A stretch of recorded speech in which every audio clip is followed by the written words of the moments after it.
होने के बाद उत्तराखंड ऐसा पहला राज्य हो गया है पूरे देश के अंदर की आज़ादी के बाद जहां पर यूसीसी लागू किया गया है। लेकिन इसमें किस तरह के बदलाव रखे गए हैं उसको लेकर कहीं ना कहीं अलग अलग तरह की जो भ्रांति है जनता के बीच में वो लगातार देखने को मिल रही है। और कुछ लोगों का मानना है कि जो साफ तौर पर जो कानून लगाया गया है उसका कहीं ना कहीं एक तरीके से कहा जाए कि उसको अमल में लाना भी एक बहुत जरूरी बात है। और वहीं कुछ लोग हमारे साथ मौजूद हैं, उनसे बात करें कि वो यूसीसी को किस तरह देखते हैं, क्योंकि आज उत्तराखंड में एक ऐतिहासिक दिन माना जा रहा है। भाई साहब, जिस तरीके से देखा जाए आज यूसीसी लागू हो चुका है उत्तराखंड के अंदर, और उत्तराखंड पहला राज्य ऐसा बन चुका है देश में कि जहाँ पर यूसीसी लागू किया गया है, तो किस तरह देखते हैं इस यूसीसी को कि कहीं कानून में बदलाव भी आएंगे, धर्म परिवर्तन को लेकर कहा जाए या विवाह को लेकर कहा जाए या तलाक को लेकर कहा जाए, कितना लाभ इससे मिलने वाला है? देखिए, यूनिफॉर्म सिविल कोड, समान नागरिक संहिता, देश एक, विधान एक, संविधान एक, तो उनके पालन करने वाले जो यहाँ पर रहने वाली जो 144 करोड़ जनता है वो उस संविधान का ही पालन करे। उनके विभिन्न अपने नए नियम होते हैं। मुझे तो लगता है कि हिंदू धर्म के अंदर इस प्रकार की कोई कृतियाँ नहीं होंगी जो कानून के तहत आती हैं, वो सब खत्म हो चुकी है। लेकिन इसमें विवाह, तलाक, बच्चा गोद लेने की प्रक्रिया और विरासत से संबंधित कई मामले ऐसे हैं जो धार्मिक आधार पर भी एक होंगे, और जो अलग अलग समुदाय हैं, चाहे हिंदू हो, मुसलमान हो, सिख हो, ईसाई हो, सिर्फ इसमें ट्रिब्यूनल जो जनजातीय हैं, ग्रामीण क्षेत्र में रहने वाले इस प्रकार के लोग हैं, उनके लिए इस चीज़ में माफ़ी है, क्योंकि उनके नियम कुछ अलग ही होते हैं। लेकिन कहीं ना कहीं वो भी हिंदू रीति रिवाज जो उसमें है, वो भी जंगलों को पूजना, पशु प्रेमी होते हैं, इस प्रकार के करते हैं, तो वो तो वैसे भी जस्टिफाई है। लेकिन जो तलाक से संबंधित मामले हैं, जो विवाह से संबंधित मामले हैं या अन्य प्रक्रिया है, मुझे लगता है इसका कोई विरोध नहीं करेगा, सिर्फ एक मुसलमान समाज के अलावा, क्योंकि वह वास्तव में इस देश में रहते हैं, खाते हैं, लेकिन वह इस देश के किसी भी कानून से इत्तेफाक नहीं रखते। वह यहाँ पर देश के किसी भी कानून को मानने के लिए बाध्य नहीं होते। वह अपना शरीर कानून हर उस देश में लागू कराने के पक्षधर रहते हैं जहाँ वह मैक्सिमम मेजोरिटी में आने वाले हैं। भारत के अंदर जो उनकी संख्या है अभी पर्याप्त नहीं है, लेकिन जिस दिन पर्याप्त होगी वह तलवार के बल पर भी अपना शरीर कानून ही लागू कराएंगे। अब मैं धामी सरकार को बहुत सराहना करता हूँ, साधुवाद करता हूँ कि उनका दृढ़ निश्चय इसे लागू करने के लिए था, लेकिन प्रदेश में जहाँ जहाँ भारतीय जनता पार्टी की सरकारें हैं वहाँ पर इसके तत्काल प्रभाव से लागू करना चाहिए और सख्ती से इसका इम्प्लीमेंटेशन होना चाहिए। इसको लागू करें, लेकिन सख्ती से लागू करें कि इसके नियम के विरुद्ध कोई भी व्यक्ति चलेगा तो उसको कठोर दंड दिया जाएगा।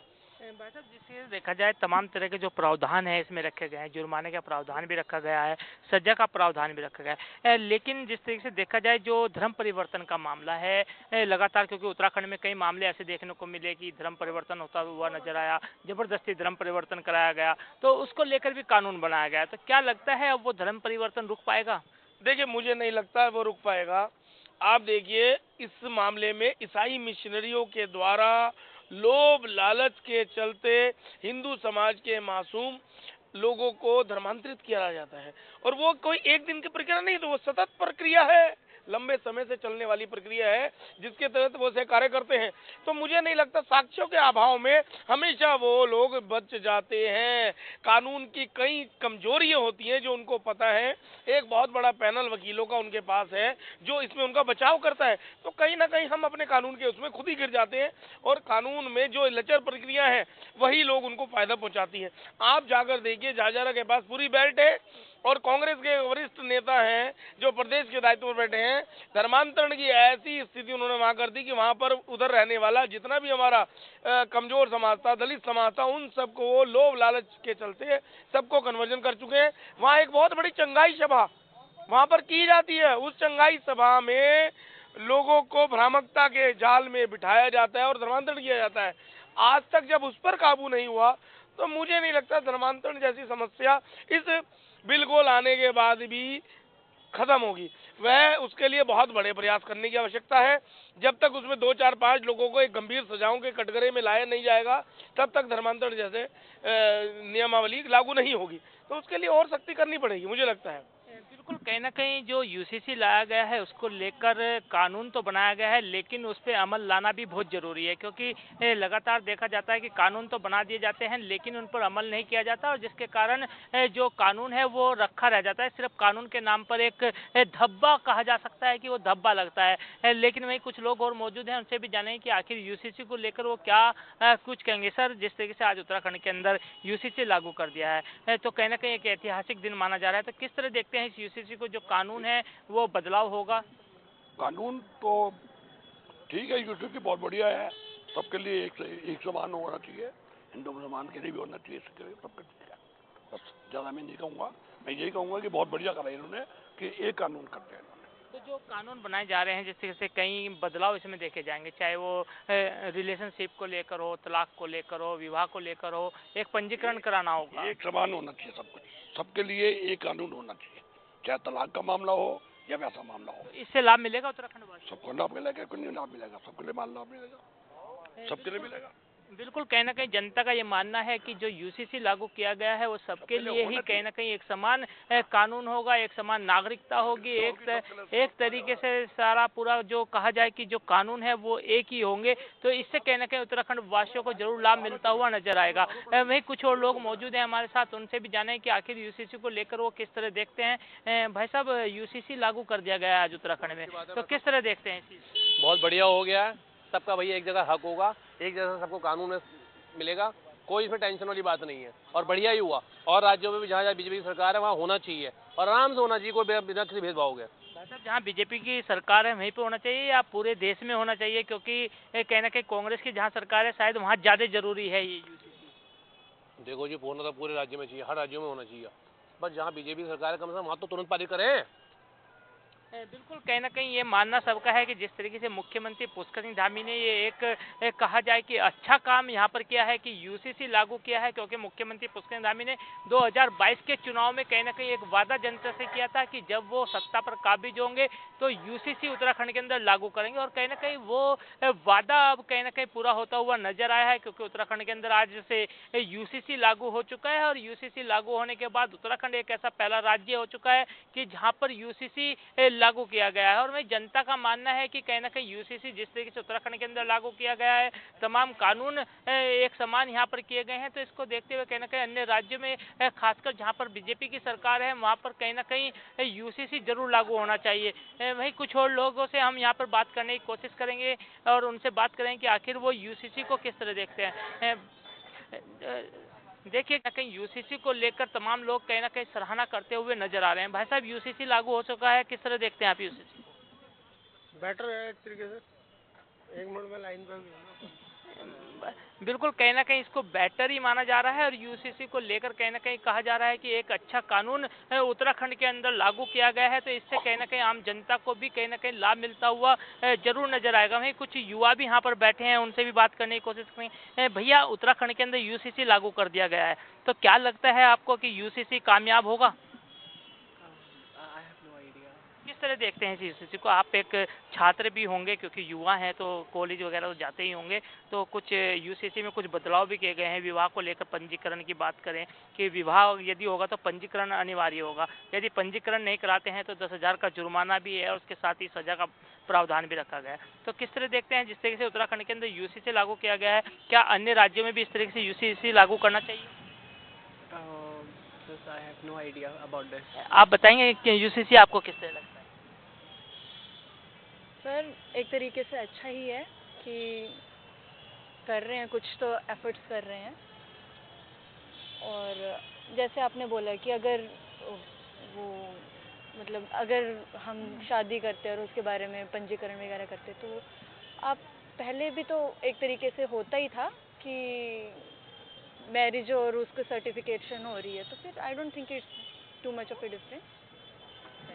बिल्कुल, कहीं न कहीं लोगों का यही मानना है कि जो यूसीसी लागू किया गया है, उससे काफ़ी लाभ उत्तराखंड वासियों को मिलने वाला है और इसके साथ ही आप देखिएगा कि उत्तराखंड को एक पर्यटन नगरी भी कहा जाता है और पर्यटन नगरी में यूसीसी लागू होना एक अपने आप में बड़ी बात है क्योंकि कहीं न कहीं लगता है कि एक समान नागरिकता सभी को यहाँ पर होगी, एक समान कानून सबके लिए होगा और वहीं कुछ और लोगों से भी बात करेंगे। हम चलेंगे सीधे कुछ लोगों के पास, उनसे भी बात करते हैं कि आखिर वो यूसीसी को किस तरह देखते हैं क्योंकि एक इतिहास में ये पहली बार हुआ है कि उत्तराखंड के अंदर कहीं न कहीं यूसीसी लागू किया गया है। इससे सभी लोगों में एक खुशी का माहौल ज़रूर देखने को मिल रहा है और लगातार देखा जाए कि मुख्यमंत्री पुष्कर सिंह धामी की सराहना भी होती हुई नज़र आ रही है। सर, आज उत्तराखंड में यूसीसी लागू हो चुका है, तो किस तरह देखते हैं आप यूसीसी को, कितना लाभ उत्तराखंड वासियों को?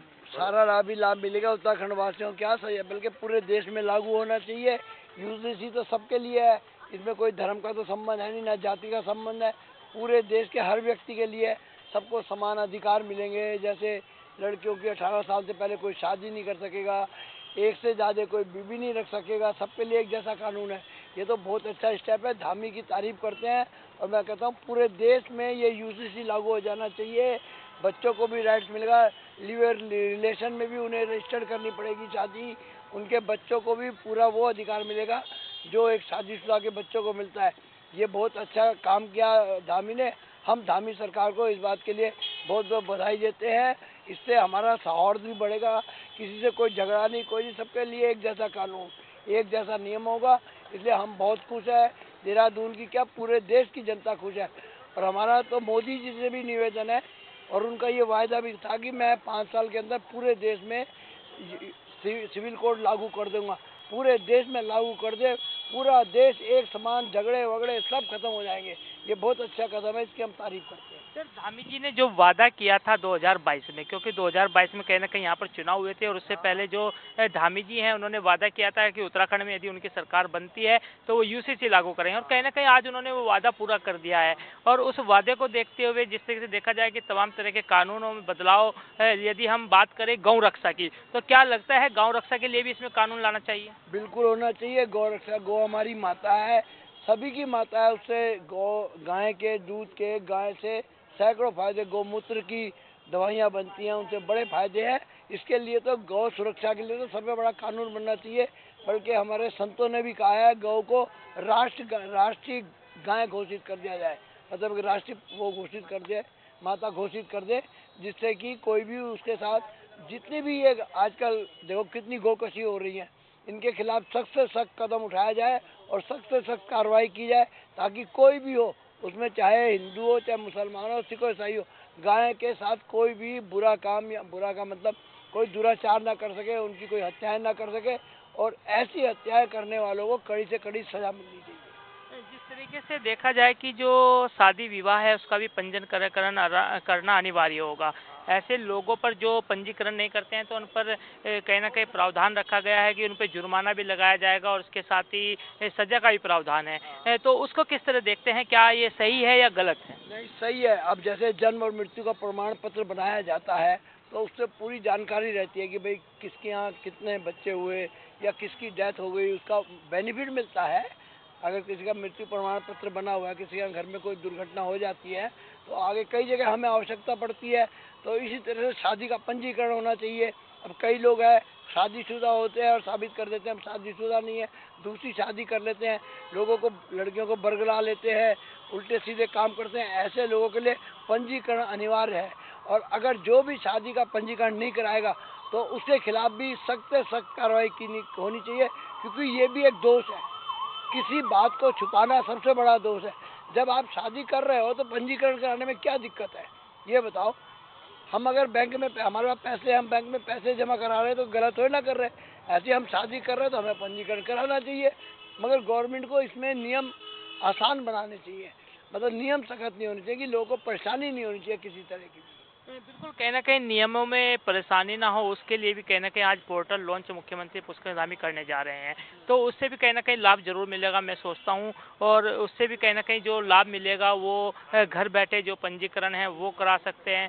सिर्फ उनको ऑनलाइन करने के बाद एक बार कोर्ट जरूर जाना पड़ेगा, लेकिन घर बैठे ही सारी प्रक्रिया शुरू कर सकते हैं। तो कहीं ना कहीं इससे लाभ जरूर मिलता हुआ नजर आए। नहीं, लाभ तो मिलेगा जरूर, मगर कोर्ट में जाने की क्या जरूरत पड़ेगी। जब हम आप घर से ही वो कर रहे हैं इस चीज़ को, वो सबूत तो देंगे अपनी शादी का, तो कोर्ट की तो ज़रूरत नहीं होनी चाहिए। देखो कोर्ट जाने में हर कोई हिचकता है, अम्मी अभी भी कोर्ट में, अब सब तो इतने समझदार नहीं होते ना, सब जा सकते कोर्ट में। तो बेहतर यही है कि जहाँ भी जिस जगह भी शादी होती है वहीं से उनका पंजीकरण हो जाए। भाई आखिर कहीं तो शादी करते ही हैं वो तो पंजीकरण घर बैठे हो जाए, ऑनलाइन हो जाए, वो बेटर है। मैं नहीं ये समझता कि उसने कोर्ट जाना चाहिए, और कोर्ट के चक्कर में लोग जाएंगे ही नहीं पंजीकरण कराने के लिए। सर एक आखिरी सवाल है मेरा, जिस तरीके से लगातार जो धर्म परिवर्तन के मामले निकलकर सामने आते हैं, क्योंकि पिछले दिनों हमने देखा उत्तराखंड के अंदर काफ़ी धर्म परिवर्तन हुए हैं, तो उसको लेकर भी नियम बनाया गया है इस यूसीसी के अंदर, तो कि उस नियम को किस तरह देखते हैं, क्या उससे धर्म परिवर्तन रुकेगा? धर्म परिवर्तन तो रुक सकता है, मगर सरकार सख्त कदम तो उठाए। सरकार सख्त कदम तो उठाती नहीं, जो लोग उसका विरोध करते हैं सरकार उन्हीं के खिलाफ कार्रवाई कर देती है। अब हमारे बजरंग दल के विकास वर्मा जी हैं, वो इन चीज़ों का बड़ा विरोध करते हैं। जो इस तरह के लव जिहाद होता है या धर्म परिवर्तन का मामला होता है, उन्हीं के खिलाफ केस बना देती है सरकार। भाई हम तो फेवर में कर रहे हैं, हाँ वो तो लड़कियों के फेवर में होते हैं। किसी का नाजायज़ किया गया या किसी का धर्म परिवर्तन कराया गया, उसके खिलाफ कार्रवाई कर देते हैं। उनके ऊपर 10-10 मुकदमे चला रखे बजरंग दल के प्रधान जो विकास वर्मा पे। ऐसे लोगों के खिलाफ कार्रवाई करो जो गलत काम कर रहे हैं। जो एक आदमी सही काम करा रहा है, राष्ट्र को, देश को, समाज को सही दिशा दे रहा है, उसके खिलाफ कार्रवाई करना तो सरकार की गलत बात है। इस बात से हम धामी से नाराज हैं कि वो इस तरह की कार्रवाई उन्हीं लोगों के लिए खिलाफ करता है जो आदमी उसके पक्ष में है और जो आदमी सही काम कर रहे हैं। ये प्रक्रिया बंद होनी चाहिए।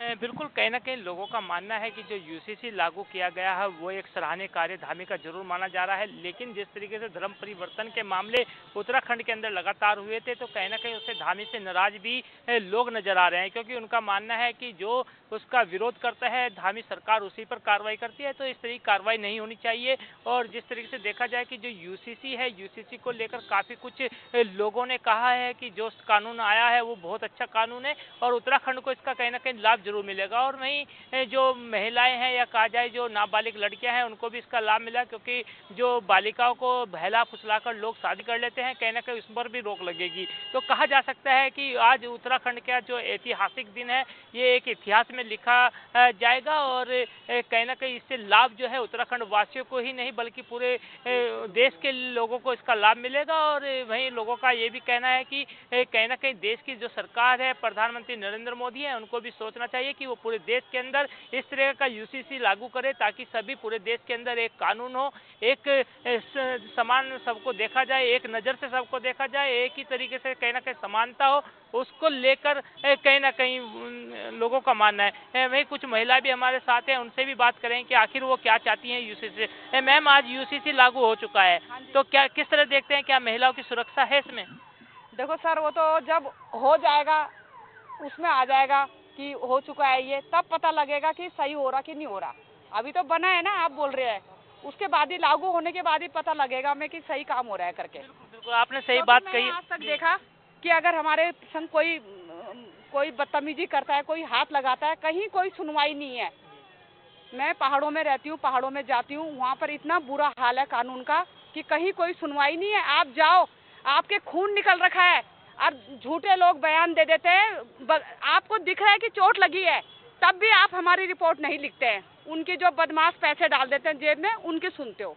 बिल्कुल, कहीं ना कहीं एक भ्रष्टाचार सबसे बड़ा है। भ्रष्टाचार कहीं ना कहीं हिंदुस्तान में भी है और उत्तराखंड में भी है, क्योंकि अभी महिलाओं की जो दर्द है वो पहाड़ों के दर्द अपने बता रही हैं कि किस तरीके से उत्तराखंड के जो पहाड़ी क्षेत्र हैं वहाँ पर किस तरीके से महिलाओं के साथ बदतमीजी की जाती है। और बदतमीजी के साथ साथ जब पुलिस प्रशासन के पास वो पहुँचती है तो पुलिस उनकी नहीं सुनती है और उल्टा उन्हीं पर मुकदमे दर्ज कर देती है। तो इसका भी संज्ञान कहीं ना कहीं मुख्यमंत्री पुष्कर सिंह धामी। मैम जी बताइए। जो होते हैं ना वो बिल्कुल नहीं सुनाई। एक तो वो मिलेंगे नहीं ऑफिस में, पहले तो आप जाओ, जैसे अंकिता भंडारी का हुआ, मेरे साथ एक लड़के ने बदतमीजी करी गांव में। मेरा अपना घर है, मेरे आदमी आर्मी से रिटायर है, पुलिस से रिटायर है और इतने सज्जन है कि चाय तक नहीं पीते, बीड़ी शराब सिगरेट की छोड़ो। अब ऐसे हम भी आपको बता रहे हैं, आपको लगेंगे ही नहीं कि हम ऐसी महिला। उस लड़के ने मुझे पकड़ के सबके सामने इतना हुआ कि वीडियो नहीं बना, सारे लोग एक हो गए, लेकिन उनकी सुनाई भी, उन्होंने जेब में पैसे, उन्होंने बोला हमने 2 लाख रुपए दिए थे, तुम क्या कर लोगे। वही हुआ। मैंने आगे तक कार्रवाई करी, किसी ने सुनवाई हुई नहीं। और कोर्ट बोलता है कि हमको गवाही चाहिए, चाहे और किसी का सुनसान जगह में अगर कोई गलत काम हो गया और वो कंप्लेंट लिखाएगी तब गवाही कहाँ से मांगते हैं जहाँ पर कोई मिलेगा ही नहीं। सोचो आप, इसलिए कोई सुनवाई नहीं है महिलाओं के प्रति। और पहाड़ों में ये है, जिनके घरों में 4 लड़के अगर लंबे संडे मसंडे है ना, तो वो किसी को मार भी जाए तो उन्हीं की चलती है, दूसरों की नहीं सुनाई देती। अगर किसी की गरीब महिला है, उसके छोटी लड़कियां हैं, उनकी कोई नहीं सुनता भैया। तो क्या लगता है यूसीसी लागू होने के बाद महिलाओं को सुरक्षा मिल पाएगी? भैया मैं तो कह रही जब लागू हो जाएगा, तब जब लागू होने के बाद ये प्रकरण सामने आएगा कि कहाँ पर क्या हो रहा है, तभी बोलेंगे हम कि क्या हो रहा है, अच्छा हो रहा है कि गलत हो रहा है।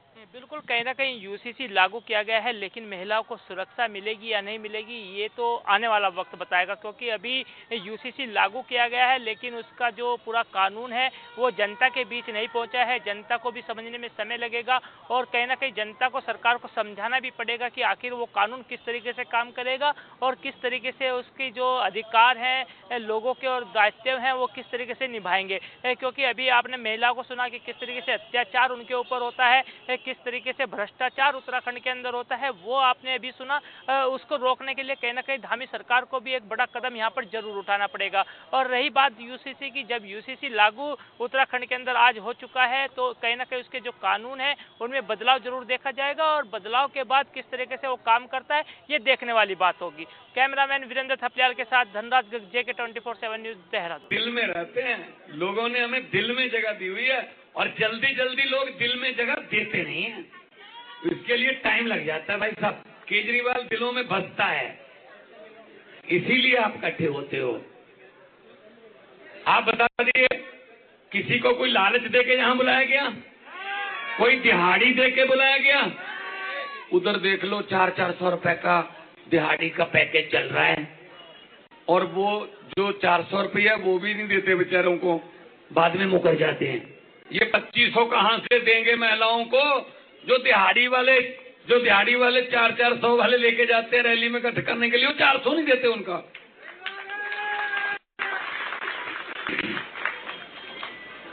तो ये कह रहे हैं कि हम, दिनेश मोहनी हमारा मित्र है, आपने पिछली बार भी बहुत प्यार दिया, संगम बिहार वालों पे हमें कोई शक नहीं है। 5 तारीख को कितने नंबर पे है दिनेश? बटन हमारा 3रे नंबर पे है, आना पहले नंबर पे है।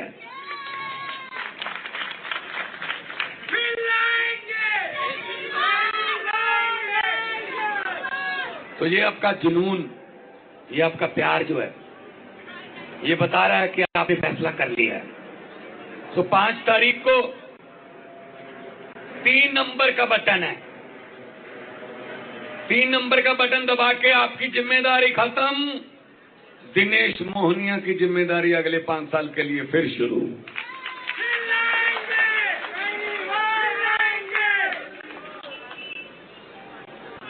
तो ये कह रहे हैं हमारे पास पैसे बहुत है, हम पैसे दे देंगे लोगों को। हो सकता आज रात को आ जाएं आपके घर पे पैसे लेकर, हो सकता कल आ जाएं दोपहर को, हो सकता परसों आ जाएं, है ना? लेकिन जब ये आए बीजेपी वाले पैसे लेके आए आपके पास, मेरी हाथ जोड़ के बेनती है संगम बिहार वालों को कि मना मत करना, मना मत करना। लक्ष्मी घर पे आए वापस नहीं करते। हम तो दिवाली वाले दिन वैसे ही दरवाजे खुले रखते हैं कि माँ लक्ष्मी आएगी, अगर बिना दिवाली के आ रही है हम क्यों वापस करें? हाँ, एक काम कर देना, इनसे वो ऐसे लेके उनको बोल देना कि हाँ, और 5 तारीख को पोलिंग बूथ पर जाकर मशीन में 3रे नंबर का बटन दबा के कर देना कि हाँ। जो समझ गए वो ताली बजा दो, बाकियों को माफ है। सारे समझ गए, बड़ा समझदार वाक्य भाई। तो फिर संगम बिहार वालों की तरफ से मैं समझूं कि काम हो गया भाई साहब, काम हो गया भाई साहब, पब्लिक नहीं बोल दिया कि हाँ बस हाँ। तो ये करना है इनके साथ। तो इसीलिए अब ये गुंडागर्दी पे उतर आए हैं। नई दिल्ली विधानसभा अरविंद केजरीवाल जी की वहां पे गुंडागर्दी कर रहे हैं, कार्यकर्ताओं को पीट रहे हैं, थाने ले जाते हैं उठा के उनको, क्योंकि हार रहे हैं। देखो, दो पहलवान अगर अखाड़े में लड़ रहे हो, जो हार रहा होता है ना, वो फिर पहलवानी करने की बजाय ना इधर उधर की बातें करता है, कान पे कहीं काट दिया है, कहीं पे ऐसे गर्दन पे कोई हाथ रख दिया, ऐसे गलत मलत बातें करता कि मैं हार तो गया। तो ये उस हालात में पहुंच चुके हैं अब। बाकी कांग्रेस की बात करना जरूरी है। कांग्रेस की हालत तो उस 90 साल के बुजुर्ग की तरह हो चुकी है जिसको डॉक्टर जवाब दे देते हैं, घर वालों को कहते हैं भाई घर पे ले जाके इसकी सेवा कर लो, इसमें कुछ नहीं है। अब वो तो कांग्रेस तो घर पे ले जाके पंखा, कभी चम्मच से कोई पानी पिला जाता है, बस हालत वो तो जीरो है। तो इस बार पूरी दिल्ली में मैं जा रहा हूं, अभी भी आज 5 जनसभाएं हैं, 5 रोड शो हैं, आज भी जाऊंगा। कल प्रचार खत्म है, प्रचार खत्म होने तक 1 मिनट पहले तक काम करेंगे, थकने वाले नहीं हम। तो बस यही कह रही है दिल्ली कि फिर लाएंगे, ये दिल से बोल रहे हैं आप।